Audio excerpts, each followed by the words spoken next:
Monsieur le Président, Monsieur le Vice-président, chers collègues, pas de surprise majeure, disons-le, avec ce budget supplémentaire 2024 qui impactera à la marge notre budget primitif départemental. Il a pour vocation, et cela a été rappelé, de reprendre principalement en recettes le résultat de l'exercice 2023, soit 111,1 millions d'euros, et d'acter malheureusement la baisse de nos recettes de droits de mutation des titres onéreux à hauteur de 60 millions d'euros. En dépenses, nous consacrons 55,7 millions d'euros supplémentaires à différentes politiques, dont 22,6 millions d'euros sur la politique enfance, sur laquelle j'aurai l'occasion de revenir. Et nous prenons en compte également les décisions de l'État de revalorisation de différents indices imposés. À noter également une aide à l'investissement positive pour le SDIS de 2 millions d'euros supplémentaires pour nos centres d'incendie et de secours. Lors du vote du budget primitif 2024 en janvier dernier, vous nous confiez, Monsieur le Vice-président, vouloir être optimiste.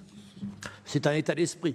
Certes, les DMTO étaient en décrochage, mais vous espériez, et nous également, disons-le d'ailleurs, qu'une embellie aurait lieu dans le courant de l'année 2024 avec une baisse des taux d'intérêt et un accès facilité au crédit pour les ménages souhaitant accéder à la propriété. Force est de constater que nos espoirs collectifs sont malheureusement déçus, ce qui, disons-le, n'est pas totalement une surprise.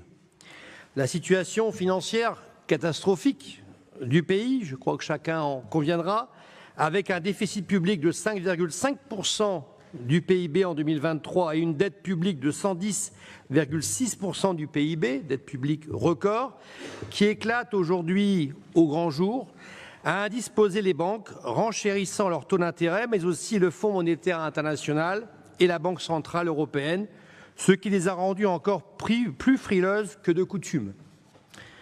Notre pays est donc pointé pour son déficit et son endettement record. Quelles seront les décisions qui s'imposeront pour 2025 ?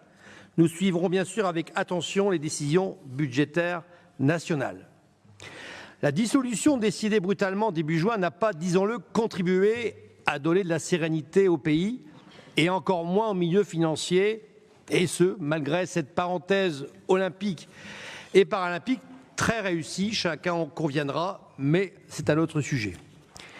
Il semble toutefois bien y avoir un léger frémissement de reprise depuis la fin du mois d'août, mais il est encore trop tôt pour savoir si ce sera une reprise pérenne et donc de savoir dans quelle mesure notre département du Nord en bénéficiera. Vous revoyez donc vos prévisions de DMTO à la baisse pour 2024 et vous tablez sur une perte de 60 millions d'euros pour cette année, avec un probable atterrissage au compte administratif 2024 autour de 290 millions d'euros contre 333,3 millions d'euros en 2023. Même si nous revenons dans l'étiage du produit que nous avons connu durant de nombreuses années, il faut convenir que l'écart est grand avec la situation idyllique du compte administratif 2022 qui a enregistré 456 millions d'euros de DMTO, soit 166 millions d'euros de recettes supplémentaires. Ce n'est pas anecdotique.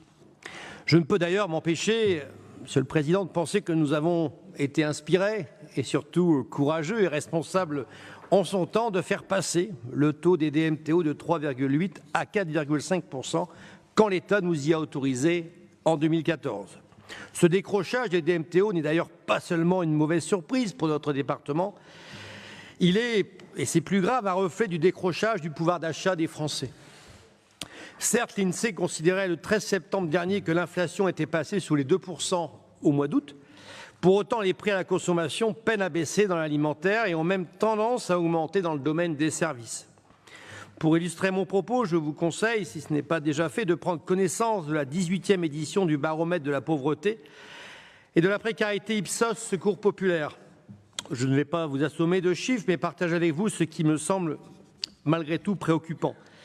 30% des Français ont des difficultés à s'alimenter sainement et un Français sur 3 se prive de manger pour donner la préférence aux enfants. 43% des Français déclarent ne pas chauffer parfois ou régulièrement leur logement lorsqu'il fait froid. 38% des Français disent rencontrer des difficultés pour payer leur loyer ou leur emprunt immobilier. Enfin, plus grave peut-être encore, 1 sur 3 a des difficultés pour accéder à un service de santé. Ces chiffres qui relèvent de moyenne nationale doivent d'autant plus nous préoccuper que le taux de pauvreté en France était de 14,5% en 2021 et de près de 18,5% dans le Nord. On peut donc penser que dans certains territoires, la situation est plus difficile encore dans notre département. Du reste, et ce n'est pas une surprise, et les associations caritatives, depuis la crise du Covid, tirent régulièrement la sonnette d'alarme sur le nombre de demandeurs en constante augmentation. Je formule d'ailleurs le vœu au passage de pouvoir faire évoluer nos subventions vers ces associations afin de les aider à contenir l'inflation que nous venons de connaître.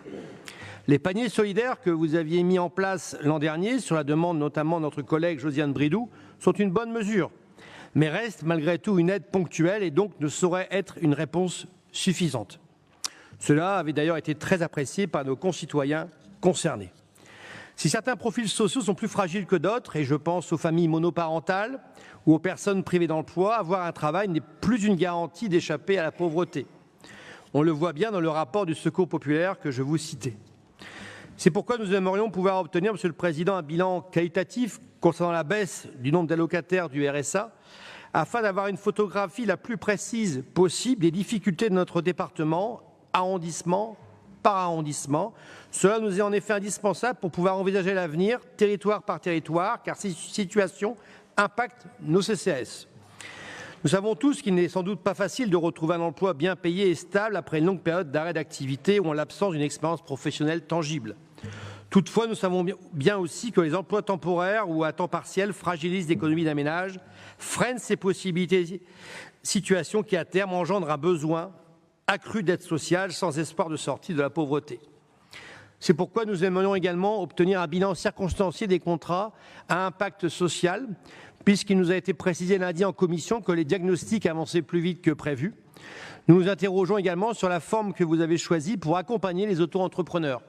Nous aimerions donc avoir plus de détails sur cette politique. Je passerai rapidement sur les dépenses qui s'imposent à nous et qui sont conditionnées par des décisions de l'État et qui ne tiennent pas beaucoup compte de la vie des départements. Peut-être, je crois, le niveau de collectivité le plus en difficulté. Évolution du point d'indice, impact du Ségur, loi Taquet, cela a été rappelé par votre vice-président. Les personnels concernés ont besoin de ces revalorisations, économiquement bien sûr, et aussi parce que c'est un gage de reconnaissance pour les missions de service public qu'ils assument, souvent dans des conditions de plus en plus difficiles. J'en veux d'ailleurs pour preuve que parmi les dépenses de ce budget supplémentaire, vous ajoutez 1,2 million d'euros pour la sécurité des bâtiments départementaux, notamment les maisons Nord Emploi et les maisons Nord Service. Certains faits ont été évoqués dans la presse, nous sommes preneurs d'informations à ce sujet et nous apportons tout notre soutien aux agents concernés. Je m'attarderai sur le volet politique volontariste que vous mettez en exergue dans le présent rapport. Je salue l'effort louable fait pour nous rendre ce budget supplémentaire plus clair. Mais je ne vous cache pas notre surprise en découvrant que la création de places dans le cadre de l'aide sociale à l'enfance relevait d'une politique volontariste. Nos collègues d'autres groupes ont d'ailleurs manifesté eux-mêmes leur surprise.